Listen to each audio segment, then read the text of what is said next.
Saludos amigos, con ustedes una nueva entrega de consulta participativa. Sí amigos, aquí estamos en este horario de 12 a 1 de la tarde, día domingo, día de familia, día de compartir el almuerzo. Saben ustedes que transmitimos a través de Carevisión canales 26 de Claro, Altiz y 22 de Aster. Y que en este mismo momento estamos en la web a través de carevisión.online. Y también amigos que estamos en todas las redes sociales. Estamos en nuestro canal de YouTube, Consulta Participativa, al que le pedimos que vayan a YouTube, activen la campanita y se suscriban a nuestro canal para que reciban todo el contenido de nuestras entregas de manera directa y especial. También amigos estamos en Instagram como Ricardo Opelman, todo juntito. También nuestra dirección electrónica consultaparticipativa@gmail.com. En Twitter @consultapar. También estamos en Facebook como Consulta Participativa. Y nuestro número de contacto amigos, nuestro número de WhatsApp 809-769-4500. Escríbanos, contáctenos, hagan sus sugerencias en todo lo que tiene que ver con invitados y temas. Y también sus preguntas, amigos. Hagan sus preguntas que nuestros invitados la contestarán de inmediato. Como siempre, agradecer, amigos, la sintonía de todos aquellos que nos sintonizan a través de la web Allende los Mares. Decirle gracias del alma, gracias por estar ahí y por acompañarnos en Consulta Participativa. Nosotros vamos a una pequeña pausa y retornamos de inmediato con nuestros comentarios.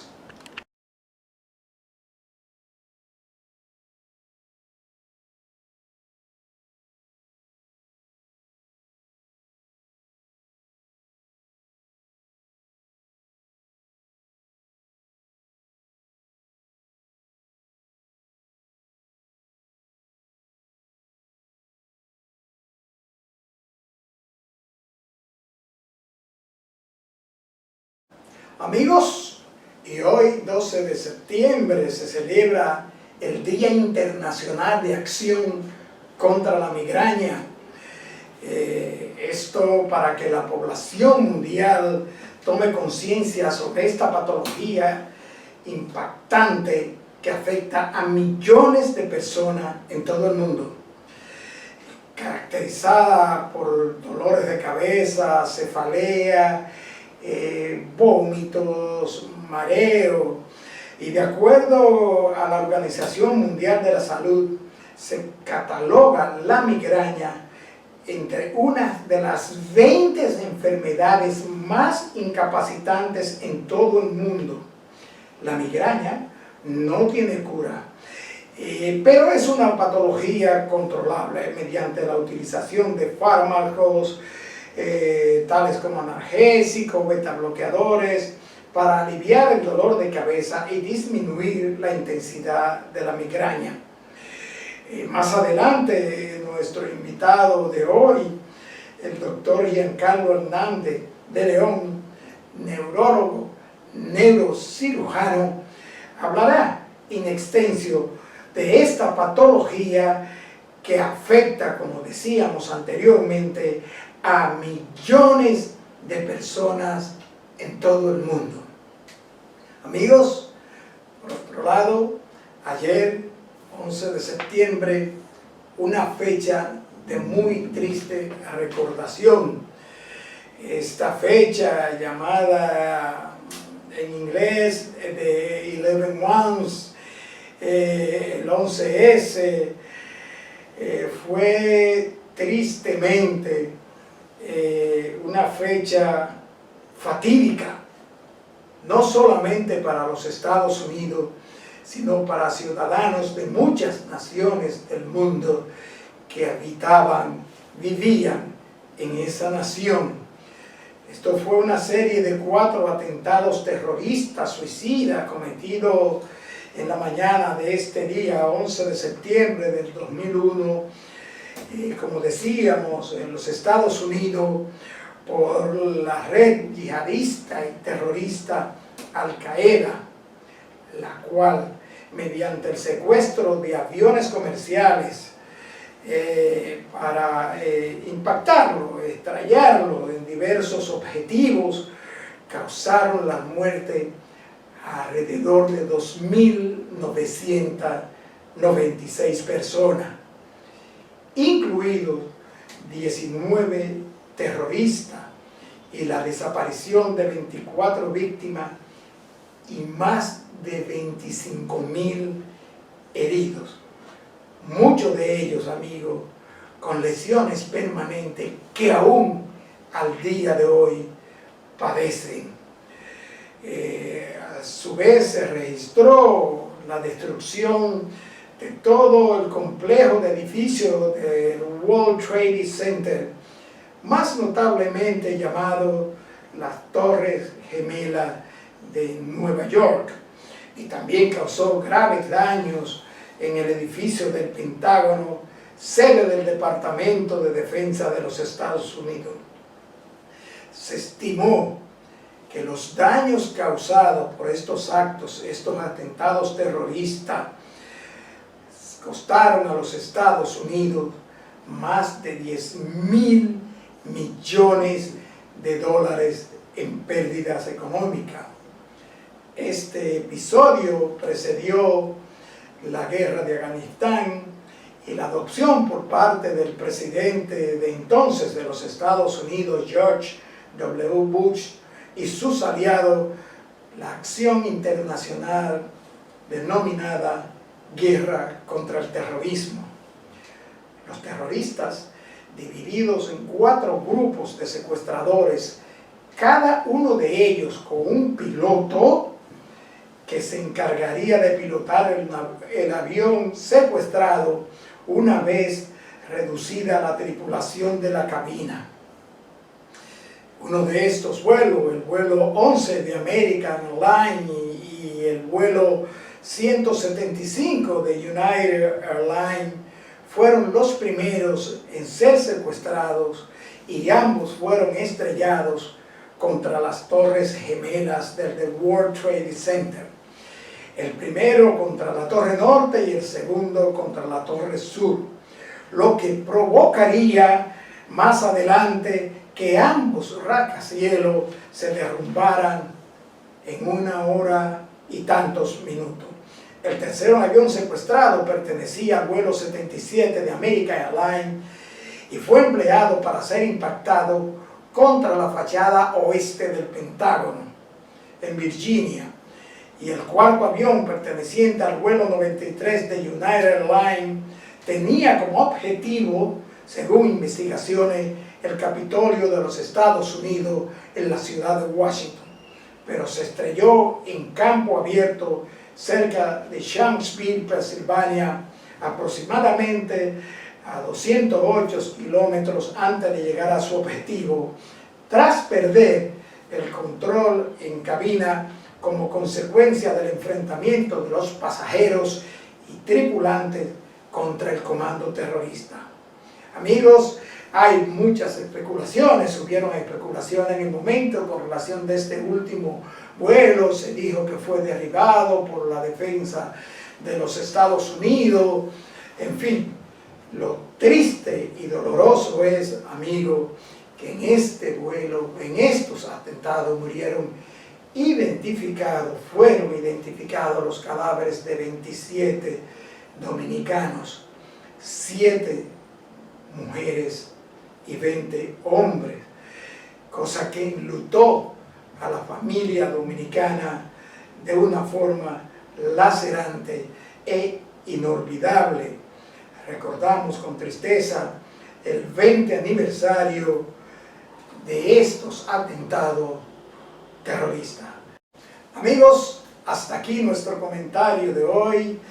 Nosotros vamos a una pequeña pausa, no sin antes pedirle que nos acompañen a nuestra entrevista central, en la que estaremos hablando con el doctor Giancarlo Hernández León, médico, neurólogo, neurocirujano.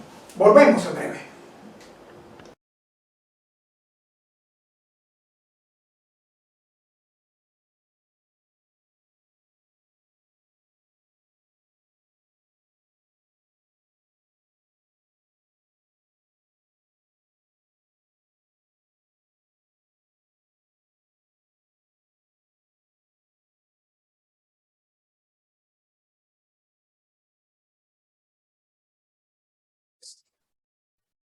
Bien, amigos televidentes, como les decía, hoy tenemos en consulta participativa la presencia de un amigo de tiempo, 2 años que no estaba con nosotros en el programa. Tenemos el altísimo honor de poder conversar con el doctor Giancarlo Hernández León, neurólogo, neurocirujano. Bienvenido a su programa, doctor. Muchas gracias nuevamente por la invitación y un placer de verte nuevamente y de poder compartir estos temas tan interesantes para la gente. Sí, y la gente tiene mucha inquietud con el asunto. Yo realmente estoy sorprendido del interés de la gente en los procedimientos quirúrgicos neurológicos. Hay muchas preguntas, ya veremos cómo las repartimos.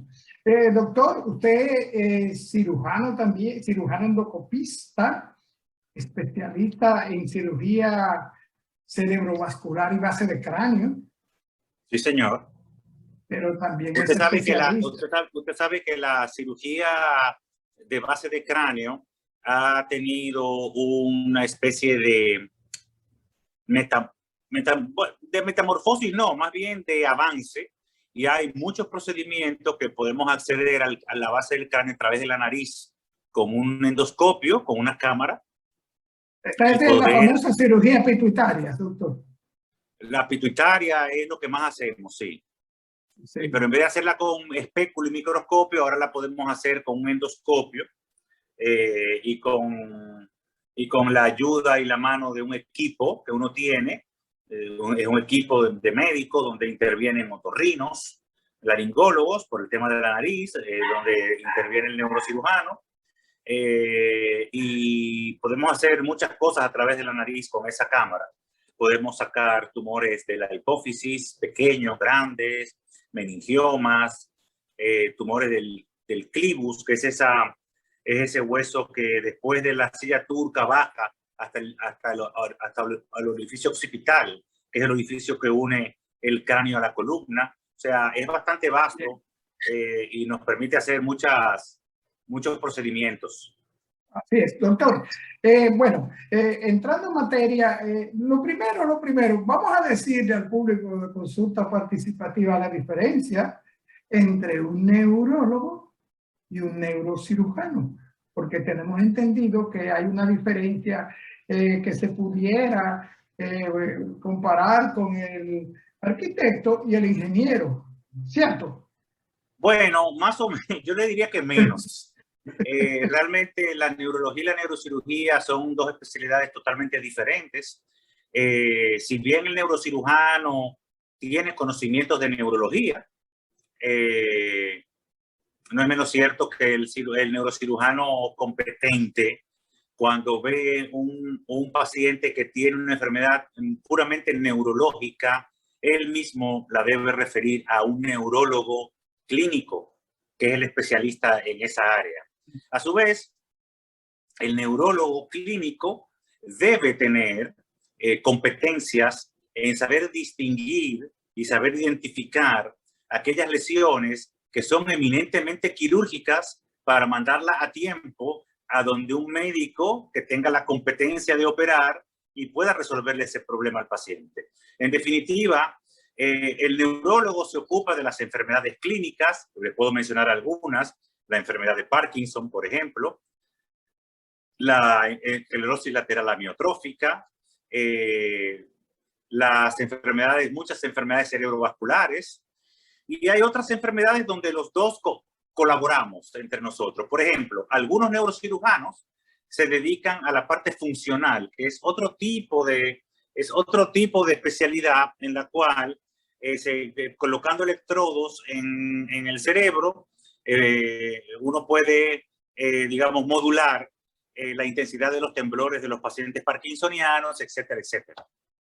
Bien, doctor, coincidencialmente, hoy domingo se celebra a nivel internacional el Día de Acción contra la Migraña, esta enfermedad que padecen millones de personas a nivel mundial.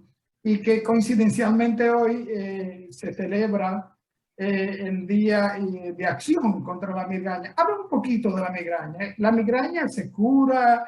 ¿Es una patología que la provoca algún tipo de tumor, doctor? Explíqueme. Bueno, la migraña es parte de una gran familia de enfermedades o de padecimientos que son las cefaleas. En general, las cefaleas es sinónimo de dolor de cabeza.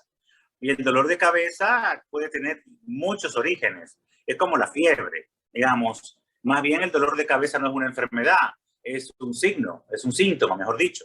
Eh, y las cefaleas, todo lo que, hasta una fiebre con una enfermedad tipo el COVID, por ejemplo, por decirle algo, que está de moda, produce cefalea.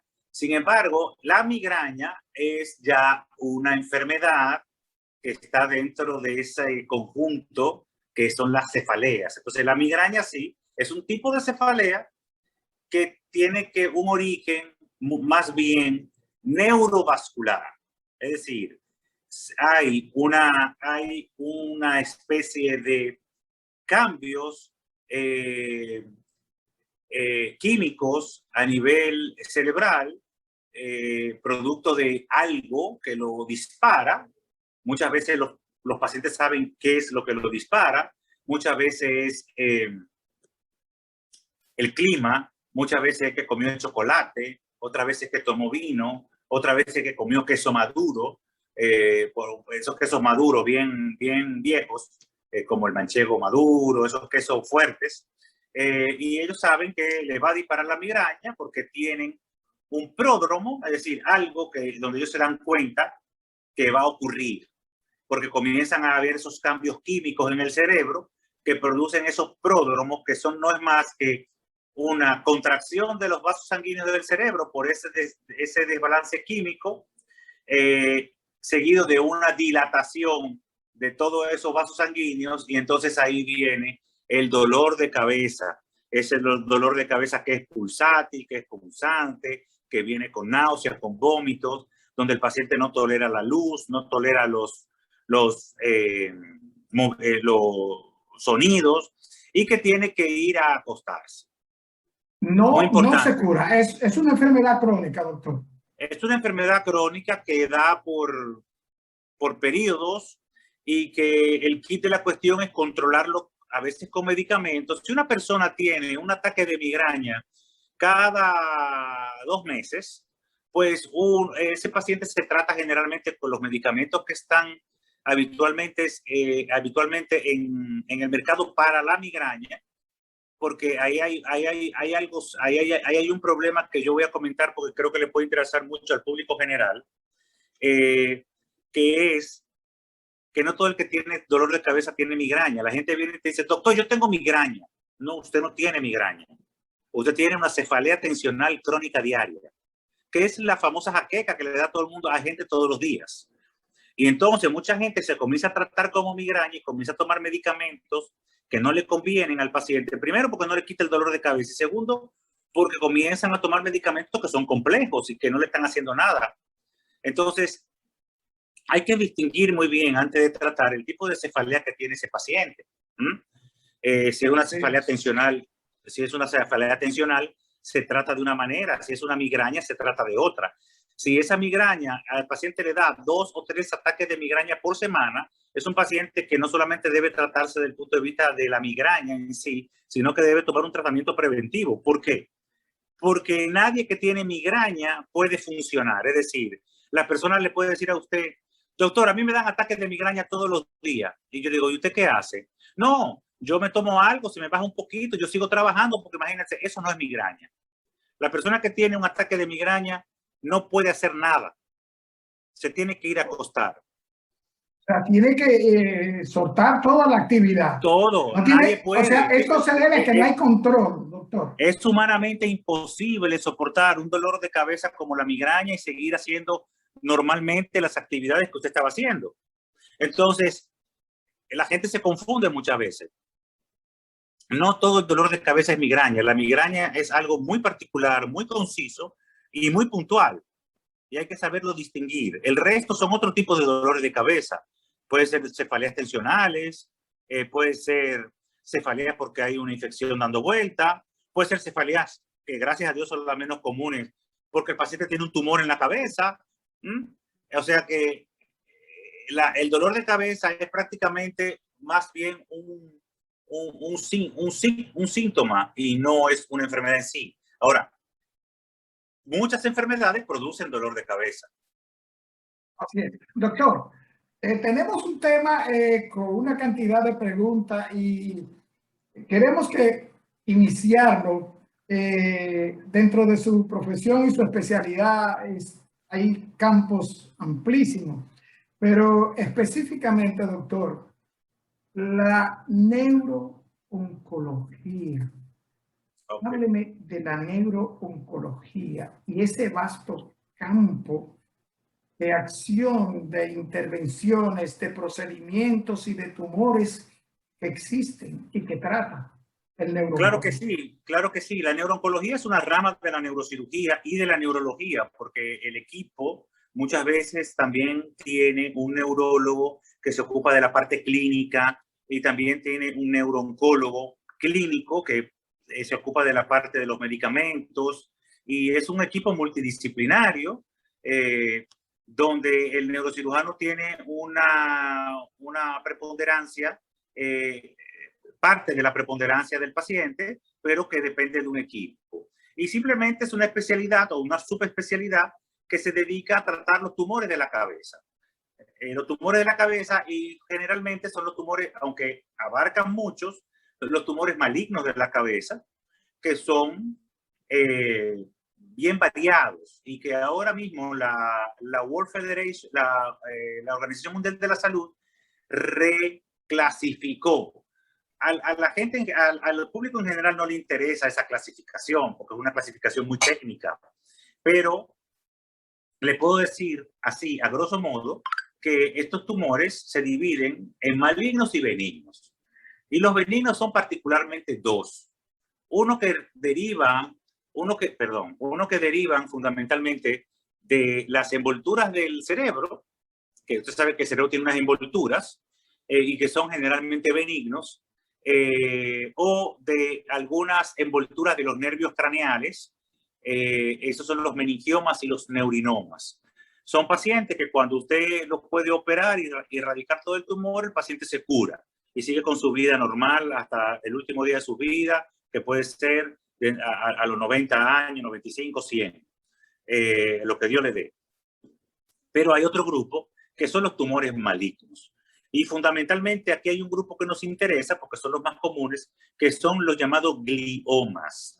Gliomas porque proceden de unas células que se llaman células de la glía dentro del cerebro y son las células de sostén del cerebro. Están las neuronas y están las células que sostienen las neuronas.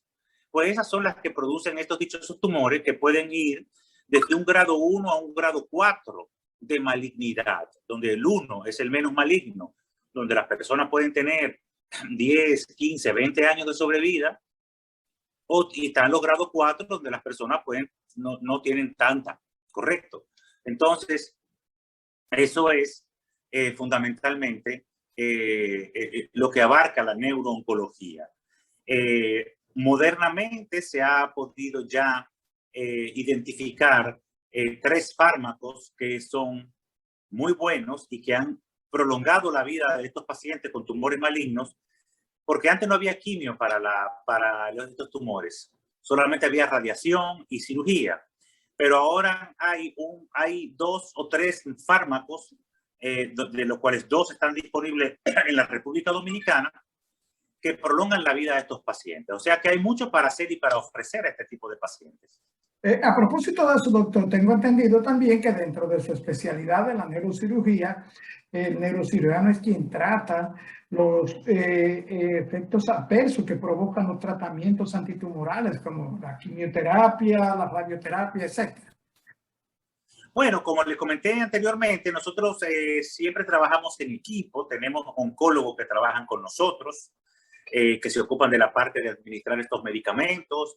Tenemos radiooncólogos que se ocupan de darle la radioterapia necesaria a estos pacientes que requieren después de la operación. Y obviamente nosotros somos los que más o menos tenemos el control del equipo. El cirujano, que es la persona que opera y que lo saca. Así que es una especialidad bastante vasta. Doctor, dentro de la vasta gama, como decíamos, de tumores y de afecciones y patologías cerebrales, y usted señalaba los hay tumores ya dos categorías, tumores benignos y tumores malignos. Yo quisiera que usted nos hablara de estos tumores benignos y los riesgos de cirugía en tumores benignos por parte del neurocirujano oncólogo. Esto, después de la pausa, doctor.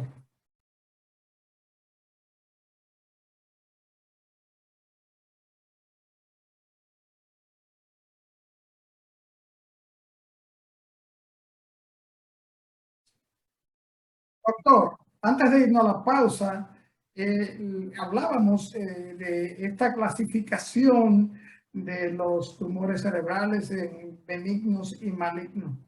Y le dejaba la pregunta de que la gente quiere saber sobre estos tumores benignos, sus procedimientos quirúrgicos, hay varios procedimientos, tenemos entendido, y los riesgos de estas intervenciones en este tipo de tumores. Perfecto. Mire, el tumor benigno por excelencia, para poner el ejemplo, es el meningioma. El meningioma surge de las capas que recubren al cerebro. Es un tumor benigno que, a pesar de ser benigno, puede tomar dimensiones importantes, porque como crece muy lentamente, la gente se da cuenta ya cuando tiene cierto volumen. Entonces, muchas veces estas lesiones son de fácil acceso y son de fácil resolución, pero muchas veces no, porque depende de dónde se aloje esta lesión.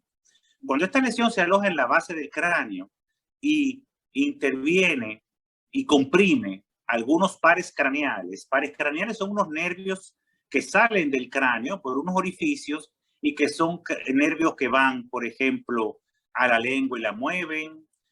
Son los pares craneales que van, por ejemplo, al ojo y lo mueven, que levantan el párpado. O sea, son aquellos nervios que dan una, que dan, incluso hay uno que le da mucha vitalidad al corazón.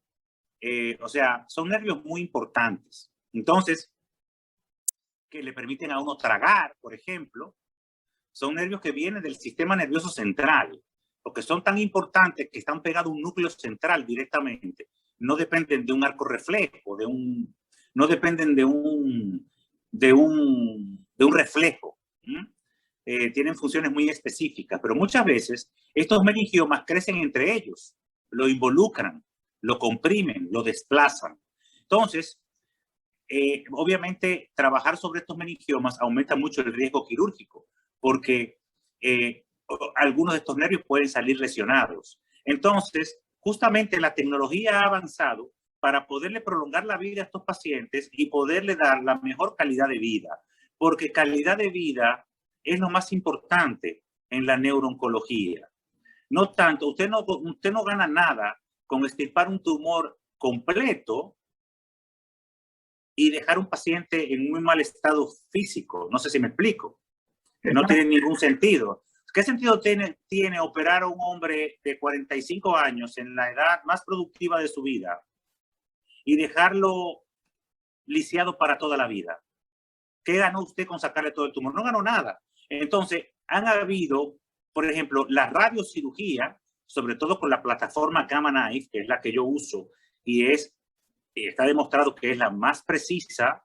Incluso está demostrado, solamente hay que hacer una búsqueda en Google y ver cuántas publicaciones internacionales de Gamma Knife hay en comparación con otras plataformas, y uno va a ver que es prácticamente un 300, 400% más de publicaciones de radiocirugía con Gamma Knife en comparación con las otras. que le permite a usted ser un poco más conservador en la operación. O sea, no tratar de, o sea, saber que usted no va a extirpar todo el tumor sabiendo que va a dejar al paciente dañado, sino que usted va a extirpar lo que usted deba extirpar y el resto usted se lo deja a la radiocirugía. Obviamente, la radiocirugía no es magia, pero, por ejemplo, en meningiomas tiene a 15 años, a 10 años, un 90% de control de crecimiento tumoral, es decir, de 100 pacientes, 90 a 10 años, el tumor que usted dejó no ha crecido, se queda igual. O sea, el tumor explíqueme eso, doctor, el tumor que usted dejó, o sea, se deja que yo parte del tumor. Que yo lo dejé expresamente porque no quería dañar al paciente. El que dejé expresamente y lo irradié después, sabemos que a 10 años el tumor está controlado en su crecimiento en más de un 90%. Y a 15 años en más de un 85%. En este procedimiento de Gamma Knife y de radiocirugía, ¿este es un procedimiento como la endoscopía? ¿Es mínimamente invasivo? Bueno, la endoscopía es una cirugía que no está mínimamente invasiva. Simplemente lo atractivo es que usted no le abren la cabeza. Pero usted tiene que hacer un trabajo importante a través de la nariz en la base del cráneo. Y este sí es un procedimiento no invasivo o mínimamente invasivo porque el paciente se va para su casa. Ahora, atención, eso es muy atractivo y todo el mundo obviamente va a querer que le den Gamma Knife. No todo el mundo califica para Gamma Knife porque, sí, eso es muy importante, porque, por ejemplo, el volumen de la lesión es muy importante para permitir a darle a un paciente radiocirugía. Tiene que ser un volumen reducido. Usted no puede darle a un tumor del tamaño de una naranja, por más que usted no se quiera meter, porque hay pares craneales y eso, Gamma Knife porque no va a hacer nada. Es mucho volumen para la radiación. Usted tiene que reducirle el volumen de una manera sustancial para que la radiación, la radiocirugía sea efectiva. O sea que es como usted dice, no todo el mundo es elegible para este tipo de procedimientos. En el caso, doctor, de los tumores malignos, ¿se usan los mismos procedimientos y los resultados y riesgos cómo son? Bueno, mire, para hacerle sensato en esto, los gliomas solamente está indicada la radiocirugía en una segunda recidiva. Es decir, cuando usted opera un glioma maligno, usted sabe que eventualmente va a volver. Usted sabe que va a volver. Salvo que el paciente tenga alguna complicación grave por otra cosa y fallezca. El glioma maligno va a volver eventualmente al año y medio, a los 2 años. Entonces, si ese paciente tiene una primera recidiva favorable a cirugía, usted puede reoperarlo y volver a hacer lo mismo que hizo antes. Pero en este caso, doctor, los tratamientos, o sea, aquí entra la quimio, la radio, ¿no evitan el retorno de este tumor? No, lo prolongan un poco más que antes. Si antes un glioma grado 4 tenía 1 año de sobrevida para que volviera el paciente, un año en la cual volvía la lesión. Con los nuevos tratamientos no va a llegar al año, posiblemente llegue a los 2 años. Pero no es que los medicamentos curan al paciente para los malignos grado 4, digamos que la sobrevida es más corta y a los 2 años el tumor va a volver. Entonces, cuando vuelve una segunda vez, ya la indicación quirúrgica ya no está indicado. Ahí usted le da un nuevo medicamento que es el Avastin, que es un biológico con radiocirugía. Y eso le va a prolongar un tiempo más la vida al paciente. Eso para los gliomas. Ahora, muy importante, para las metástasis cerebrales, o sea, para las lesiones malignas secundarias a un cáncer primario en otro lado del cuerpo, como la mama, como el pulmón, fundamentalmente, ¿Se puede La hacer radio, metástasis en el cerebro, un cáncer de mama o de pulmón? claro, metástasis cerebrales. Ahí la indicación es absoluta porque la radiocirugía es muy efectiva. De hecho, solamente el 16% de los pacientes que tienen metástasis cerebrales mueren por el problema neurológico. Generalmente, los pacientes que tienen metástasis cerebrales van a morir por el problema primario. O sea que el problema neurológico con la radiocirugía se resuelve en un 82-84%. El 84% de los pacientes no van a fallecer por el problema neurológico, sino por el problema primario. La radiocirugía es altamente efectiva en las metástasis cerebrales, altamente efectiva.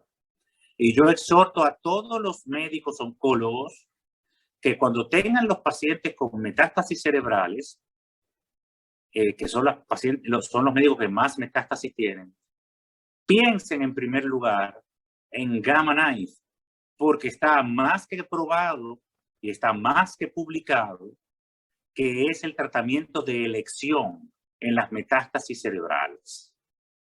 No importa ya cuántas son. Antes se decía que era una, antes que cuando eran dos, antes que cuando eran tres. Bueno, ya está probado que no importa la cantidad de metástasis que haya, radiocirugía es el tratamiento de elección. La radioterapia cerebral total, global, lo que dice Whole Brain Radiation Therapy, está ya contraindicada porque es muy malo para el cerebro, la radioterapia convencional. No solamente se usa en dos situaciones, la radioterapia convencional. Si el paciente tiene una enfermedad metastásica miliar, es decir, a veces se presentan casos donde las metástasis son cientos de metástasis chiquiticas como granitos de arroz, ahí no podemos dar Gamma Knife, evidentemente, o cuando hay lo que se llama una meningitis carcinomatosa, es decir, es una diseminación en las meninges del cáncer. Ahí solamente es que está indicada la radioterapia normal. Después, en todas las situaciones de metástasis, en todas, salvo esas dos, la indicación es radiocirugía con Gamma Knife. Doctor, en pacientes de cáncer, ejemplo, cáncer de mama, se oye mucho este tipo de tratamiento con estrógeno, ¿no? Que el tumor, el patólogo descubrió que dio positivo a estrógeno. En el caso de los cánceres cerebrales, ¿se utiliza este tipo de tratamiento hormonal? Es una buena pregunta, También hay relación. No se ha encontrado un antiestrógeno que penetre la barrera hematoencefálica. Eso es una línea de investigación. Y existen también relación de los meningiomas con las hormonas. Por eso es que es más frecuente en la mujer 3-1 con relación al hombre, por las hormonas femeninas. Ok, o sea, eso todavía está en estudio, eso no se Eso es una línea de practica. investigación, sí. Pero no hay nada, porque no han encontrado una molécula que atraviese la barrera hematoencefálica. Doctor, tengo una pregunta que insistentemente me han indicado un mapeo cerebral. ¿Qué es un mapeo cerebral y cuáles son los riesgos de este procedimiento? Bueno, si es el mapeo cerebral que yo estoy entendiendo que preguntan, es una especie de electroencefalograma, donde le ponen unos electrodos en el cráneo a la persona y en vez de mostrar ese trazado del electroencefalograma, lo que muestra son las zonas donde están las ondas alfa, beta, teta del cerebro, las ondas electromagnéticas que emite, eléctricas, y entonces lo traza en un papel donde se ve el dibujo del cráneo y en colores las diversas áreas de ese tipo de ondas. Si es O sea, que no es un tipo de cirugía, doctor, no es un tipo de cirugía. Bueno, el mapeo cerebral que yo estoy entendiendo como mapeo es ese. Ahora, existe otro mapeo cerebral quirúrgico que hacemos frecuentemente, que es el siguiente. Una vez que usted hace una craniotomía para evaluar las zonas funcionales, muchas veces hacemos mapeo cerebral o lo mismo que se llama electrocorticografía con pacientes despiertos. Me explico. Se puede hacer con un estimulador o se puede hacer con electrodos. Colocarlos encima del cerebro y pedirle al paciente que haga cosas. No es que el paciente se le abre la cabeza despierto, es una técnica de anestesia especial que permite acceder a la conciencia del paciente dentro de la cirugía y pedirle que haga tareas. Y entonces, a través de ese mapeo que hacen, uno ve dónde están las zonas sensibles que uno debe proteger. Ese es el mapeo intraoperatorio. No sé si se referían a ese o se referían al primero, que es como un estudio de electroencefalograma. Doctor, la pregunta del millón está aquí. ¿Cubren los seguros, las ARS, los procedimientos neurooncológicos, cirugías neurooncológicas? ¿La cubren los seguros?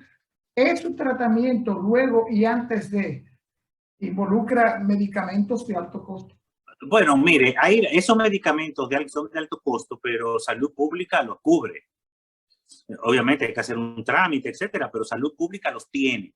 Tiene los dos, el Temodal y el Avastin, que son los dos caballitos de batalla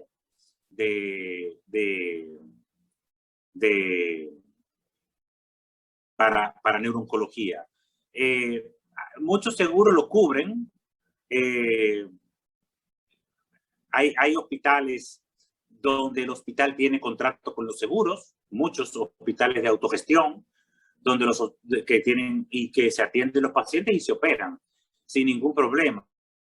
A nivel privado, pues ya cada médico tiene usted sabe, su forma de trabajo con los seguros, unos sí, otros no, otros más o menos, usted sabe cómo es eso, pero entiendo que en los grandes hospitales y sobre todo en los hospitales de autogestión, generalmente esos hospitales tienen contrato con los seguros y el médico es un prestador del hospital que no interfiere con el seguro. No sé si me explico. Doctor, finalmente, todos los médicos, la gran mayoría, todos los especialistas, hacen recomendaciones de manera continua y en forma de orientación a todo el mundo para que cuiden sus órganos, cuiden el corazón, cuiden el hígado, no tomen alcohol. ¿Qué hacer para cuidar el cerebro? Muy fácil. Primero, hacer una vida sana, ejercitarse, ejercitar el cerebro, hacer cosas intelectuales, aprender algo nuevo. Muchos hacen sudokus, que eso ejercita bastante, crucigramas, no tener mucho ocio, hacer vida al aire libre, no fumar, comer sanamente y tener una vida frugal. una vida tranquila, ¿verdad, doctor? Exacto. Doctor, se nos fue el tiempo. Ya nos están haciendo señas de que nos hemos pasado los 30 minutos, pero se quedan muchas preguntas. Y conversar con usted de esta materia es realmente profundamente orientador y sé que nuestros amigos televidentes le agradecen. Doctor, un teléfono donde usted sea localizable para los amigos de consulta participativa. Claro que sí, 809-732-5969 es el teléfono de mi oficina. Repítalo, doctor. 809-732-5969. Y mi secretaria se llama la señora Pamela Martínez. Se pueden comunicar con ella, que es muy agradable. Bien, doctor, pues muchísimas gracias. Le agradecemos de todo corazón que haya sacado tiempo de su agenda tan apretada y tan ocupada para una vez más estar con nosotros en consulta participativa y llevar esas importantes orientaciones a nivel neurológico y neurooncológico. Gracias, doctor. Muchas gracias a ti por la invitación y esperemos que la próxima pueda estar ahí compartiendo contigo. Gracias, doctor. Así será, con Dios delante. Un placer. Bien, bien. Bien, amigos televidentes, a ustedes después de esta interesantísima, con este interesantísimo conversatorio con el doctor Giancarlo Hernández León, médico, neurólogo, neurocirujano, solo nos resta hacerle nuestra exhortación en tiempos de pandemia. Te vacunaste con las 2 dosis. Ponte la tercera. Pero si no te ha vacunado con ninguna dosis, ve rápidamente a hacerlo, porque la única forma de evitar internamiento, entubamiento, gravedades y daños periféricos graves que llevan a la muerte con el COVID-19 es estar vacunado. Amigos televidentes, nos vemos en la próxima entrega.